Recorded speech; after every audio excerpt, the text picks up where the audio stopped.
بھائی صاحب آپ ذرا سوال دوہرا سکتے اور آہستہ اور ذرا زور سے؟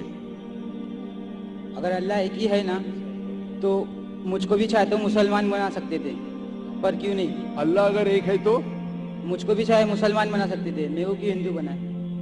بھائی صاحب کا سوال ہے اگر اللہ ایک ہے تو مجھ کو بھی مسلمان بنا سکتے تھے، اس نے کیوں نہیں تمہیں مسلمان بنایا؟ بھائی صاحب کا اچھا سوال ہے،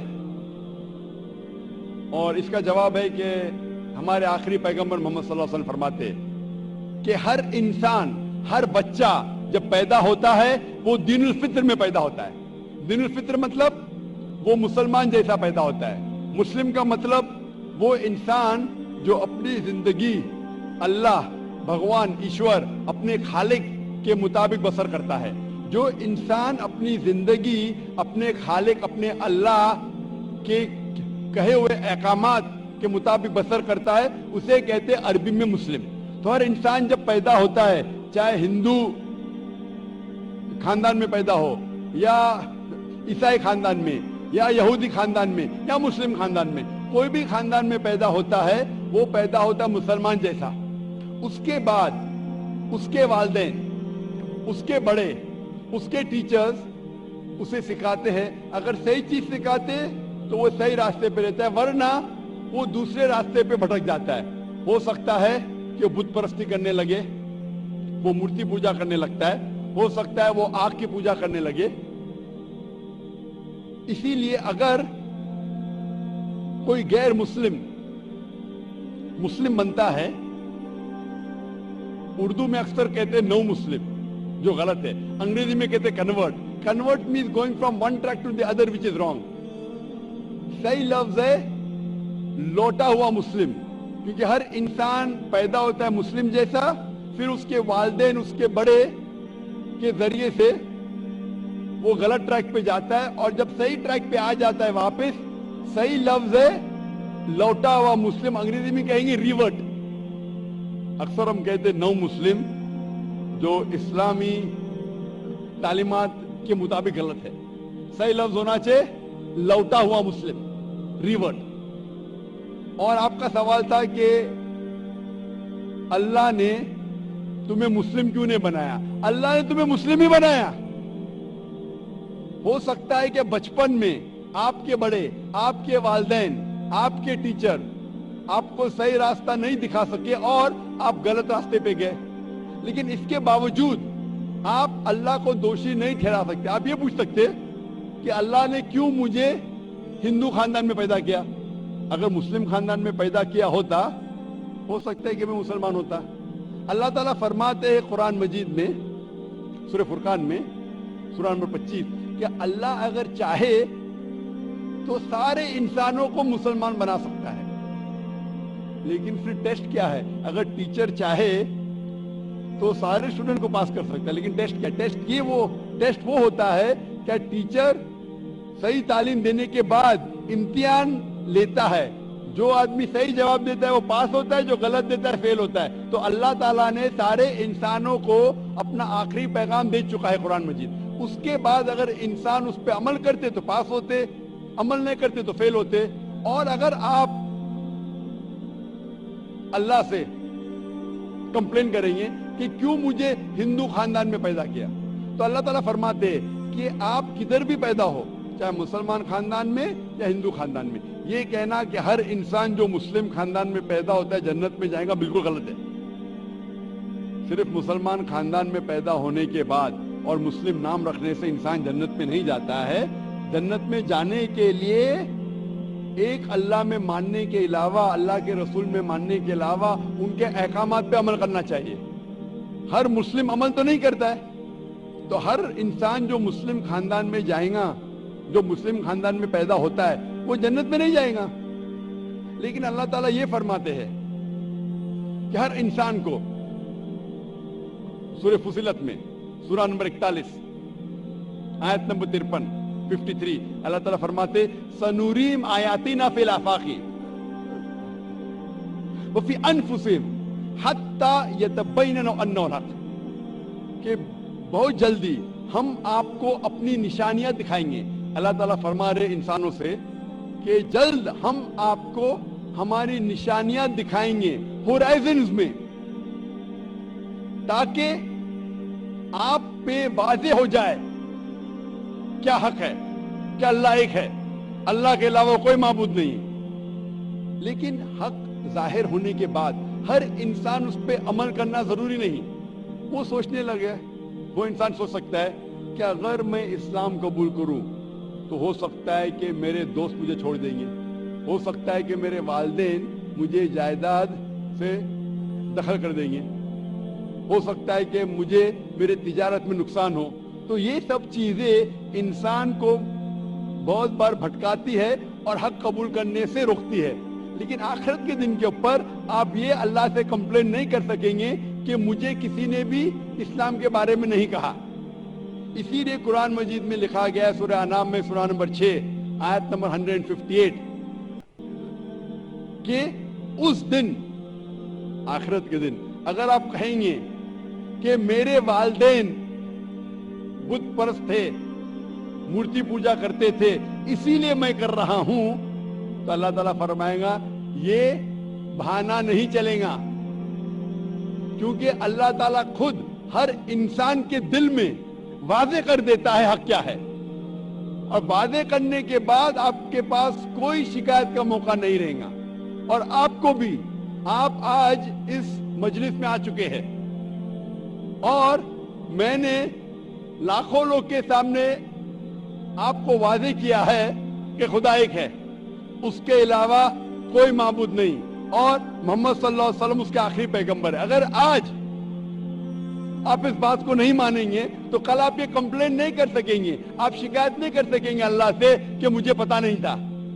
बाकी लोग कर सकेंगे कि नहीं, वो बाद में देखा जाएगा। आप तो, अल्लाह तो वाज़े कर दिया किसके जरिए पता नहीं, लेकिन आज मेरे जरिए तो कर रहा है आपको, और इतने लाखों लोग शहादा दे रहे और करोड़ों लोग टेलीविजन पे देख रहे आपको।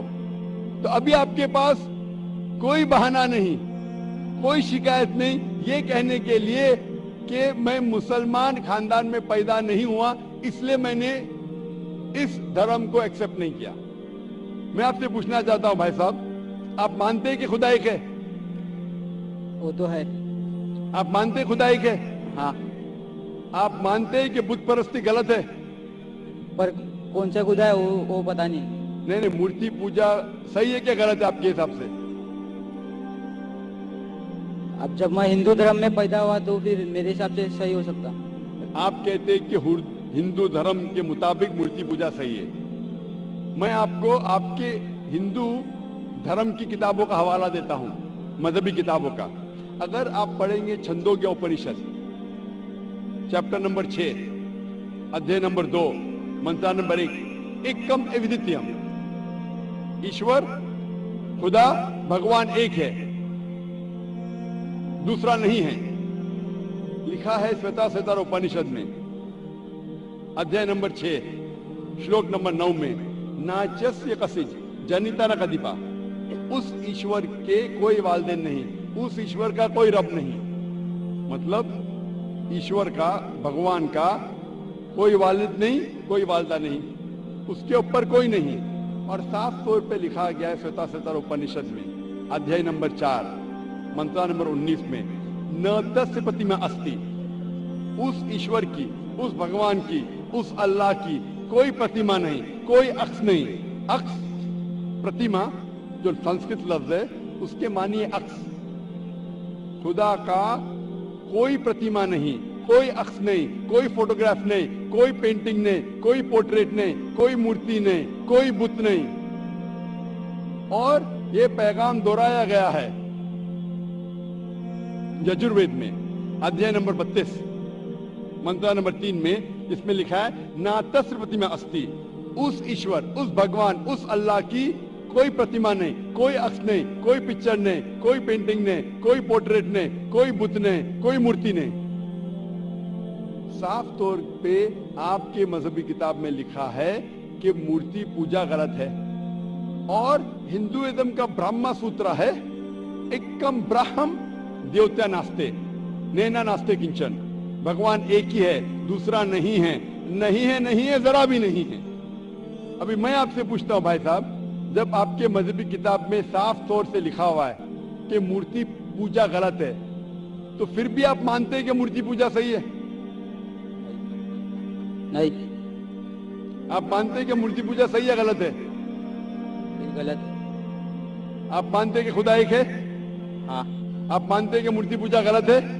हाँ आप मानते हैं कि इस खुदा, इस ईश्वर, इस अल्लाह के आखिरी पैगंबर मोहम्मद सल्लल्लाहु अलैहि वसल्लम है?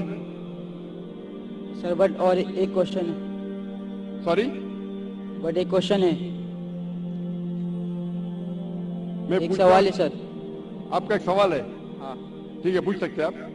अगर मैं मुसलमान बन गया और ऐसा ही तो इंसान को भूत ही भड़काता ना। जिस अगर आप मुसलमान तो- बन गए तो इंसान को तो भूत ही भड़काता ना, आपकी आवाज जरा साफ नहीं आ रही। शैतान ही भड़काता ना इंसान को। आप अगर मुसलमान बन गए तो वो नहीं, इंसान को तो शैतान ही भड़काता ना। इंसान को शैतान भड़काता है। हाँ, तो अगर मैं मुसलमान बन गया और गलत काम किया तो मेरे वास्ते मुसलमान का नाम खराब हुआ, तो अल्लाह क्या मुझको माफ करेंगे? भाई साहब का सवाल जो समझ में आ रहा है मुझे, मैं दरखास्त करूंगा ऑडियो टेक्नीशियन से, अगर मैं मॉनिटर स्पीकर को साफ कर सके। ऑडियंस को साफ सुनने में आ रहा है, मुझे सुनने में नहीं आ रहा है क्योंकि मेन स्पीकर आपके तरफ है। तो मैं रिक्वेस्ट करूंगा ऑडियो टेक्नीशियन से कि अगर जो मॉनिटर स्पीकर है उसे साफ करे। भाई साहब का सवाल है, क्या इंसान को अक्सर शैतान भड़काता है? अगर मैं मुसलमान बन गया और शैतान मुझे भड़काया और मैं गलत काम किया, तो क्या अल्लाह ताला मुझे माफ करेगा? भाई साहब का अच्छा सवाल है कि अगर वो इस्लाम कबूल किया और शैतान ने भड़काया, उसने गलत काम किया, तो क्या अल्लाह माफ करेगा? दो चीजें हैं। एक इंसान है जो इस्लाम कबूल ही नहीं करता है। जो इंसान इस्लाम कबूल ही नहीं करता, नहीं मानता कि खुदा एक है, बुत परस्ती करता है, अल्लाह के आखिरी पैगंबर मोहम्मद सल्लल्लाहु अलैहि वसल्लम नहीं मानता है, उसके लिए 100% वो जन्नत में नहीं जा सकता है। 100%, क्योंकि वो ईश्वर के अलावा दूसरे किसकी इबादत करता है। दूसरी तरफ एक इंसान है जो मानता है कि एक अल्लाह है, मानता है कि मूर्ति पूजा गलत है, मानता है कि मोहम्मद सल्लल्लाहु अलैहि वसल्लम आखिरी पैगंबर है, और गलत काम करता है। हो सकता है कि झूठ बोलता है, हो सकता है कि वो चोरी कर रहा, हो सकता है वो शराब पी रहा है, ये गलत है, हराम है। लेकिन फिर भी अगर वो बुत परस्ती नहीं करता है, अल्लाह ताला फरमाते हैं सूरह निसा में, सूरह नंबर 4 आयत नंबर 48 में, और सूरह निसा सूरह नंबर 4 आयत नंबर 116 में, कि अल्लाह अगर चाहे तो आपके कोई भी गुनाह को माफ कर सकता है, लेकिन शिर्क को कभी नहीं माफ करेगा। तो शिर्क के अलावा, बुत परस्ती के अलावा, मूर्ति पूजा के अलावा अगर आप दूसरे गुनाह करेंगे तो अल्लाह ताला माफ कर सकता है। आपके फिर भी चांसेस है कि आप जन्नत में जा सकते हैं। लेकिन अगर बुत परस्ती करते हुए आप मरेंगे तो आपको जन्नत में जाने के कोई भी चांस नहीं है। इसीलिए अल्लाह ताला फरमाते हैं कि जब मेरे बंदे सारे दिन गुनाह करते हैं, गलत काम करते हैं, लेकिन जब रात को तौबा करते हैं तो मैं उन्हें माफ कर लेता हूं। मेरे बंदे अगर रात को गुनाह करते हैं और दिन में तौबा करते हैं तो मैं उन्हें माफ कर लेता हूं, क्योंकि अल्लाह सुब्हाना व तआला रहमान और रहीम है। वो रहमत वाला है और करम करने वाला है। आप अगर गलतियां करेंगे, अगर शैतान भड़काएगा तो पढ़ो औज़ बिल्लाहि मिनश शैतानिर रजीम। जब आपको पता चलेगा आपने गलती की, अल्लाह से तौबा करो, दुआ करो कि फिर से वो चीज नहीं करेंगे, और अच्छी नीयत से फिर से अल्लाह की तरफ पलटते, अल्लाह ताला माफ करेगा। फिर से आप गुनाह करेंगे, फिर से माफी मांगो। अल्लाह रहमान और रहीम है। जब भी माफी मांगो सच्चे दिल से मांगो, इंशाअल्लाह अल्लाह आपको माफ करेगा। और अगर आप बुत परस्ती से दूर है, ये सबसे बड़ा गुनाह है, तो आपके हाई चांसेस है कि आप जन्नत में जाएंगे। तो अभी मैं आपसे पूछना चाहता हूं। हाँ सर, एक सेकेंड सर, क्या कुरान में लिखा है ना शराब हराम है? जी हाँ, तो जब सिगरेट भी हराम होगा? सिगरेट भी पीना हराम है, कुरान में नहीं लिखा है लेकिन हराम है। अच्छा, यही पूछना चाहिए था, क्योंकि हमारे यहाँ जो है सेक्टर मस्जिद में जमाती आते हैं वो भी सिगरेट पी लेते। शराब पीना तो साफ तौर पे कहा गया है कुरान मजीद में सूरह माइदा सूरह 5 आयत नंबर 90 में कि हराम है। लेकिन सिगरेट पीना कुरान मजीद में इसका जिक्र आता है सूरह बकरा में सूरह नंबर 2 आयत नंबर 195 कि अपने हाथ से अपना खुद कत्ल मत करो, सुसाइड मत करो। आज की साइंस कहती है कि टैबाको के वजह से, सिगरेट पीने के वजह से हर साल वर्ल्ड हेल्थ ऑर्गेनाइजेशन कहती है हर साल 40 लाख लोग मरते हैं सिर्फ सिगरेट पीने की वजह से। दुनिया में दूसरे नंबर पे आता है शराब के बाद तो सबसे ज्यादा मौत होती है कोई चीज पीने या खाने की वजह से, वो है सिगरेट। तो क्योंकि पहले लोग को पता नहीं था कि सिगरेट इज स्लो पॉइजनिंग, तो कई उलमा कहते थे मकरू है। आज 400 से ज्यादा फतवे हैं सऊदी में, इजिप्ट में, जो कहा गया है कि सिगरेट पीना हराम है। अभी जो लोगों को लत लग गई है हम अल्लाह से दुआ करते कि अल्लाह उन्हें हिदायत दे। लेकिन अगर कोई मुसलमान गलत कर रहा है उसका मतलब नहीं कि आपको भी करना चाहिए। हम दुआ करेंगे कि इन मुसलमान को अल्लाह ताला ताकत दे क्या ये बुरी लत से उन्हें नजात मिले। मैं आपसे पूछना चाहता हूं, क्या आप मानते हैं कि खुदा एक है? हाँ। आप मानते हैं बुत परस्ती गलत है? हाँ। आप मानते हैं कि मोहम्मद सल्लल्लाहु अलैहि वसल्लम आखिरी पैगंबर है? सर मैं भी तो थोड़ा इस्लाम रिसर्च कर रहा हूँ, उसके बाद मैं खुद ब खुद कबूल कर लूँ इंशाअल्लाह। भाई साहब चाहते हैं कि वो इस्लाम के बारे में और रिसर्च करे, और मैं चाहूंगा कि आप मेरे हाथ से एक तर्जुमा ले कुरान का, और मेरी दरख्वास्त है कि आप कुरान मजीद का तर्जुमा पढ़िए और इंशाअल्लाह इससे आप हिदायत पाएंगे। और जब मुतमईन हो जाएंगे कि ये मजहब सही है फिर ही कबूल करना, कोई जबरदस्ती नहीं। आप जब मुतमईन हो जाएंगे कि ये इस्लाम, ये कुरान में सही बातें लिखी है, ये सबसे बेहतरीन मजहब है, फिर आप कबूल कीजिए। मैं दरख्वास्त करूंगा कि आप स्टेज पे आके इंशाअल्लाह कुरान मजीद का नुस्खा मुझसे ले सकते हैं। Mic number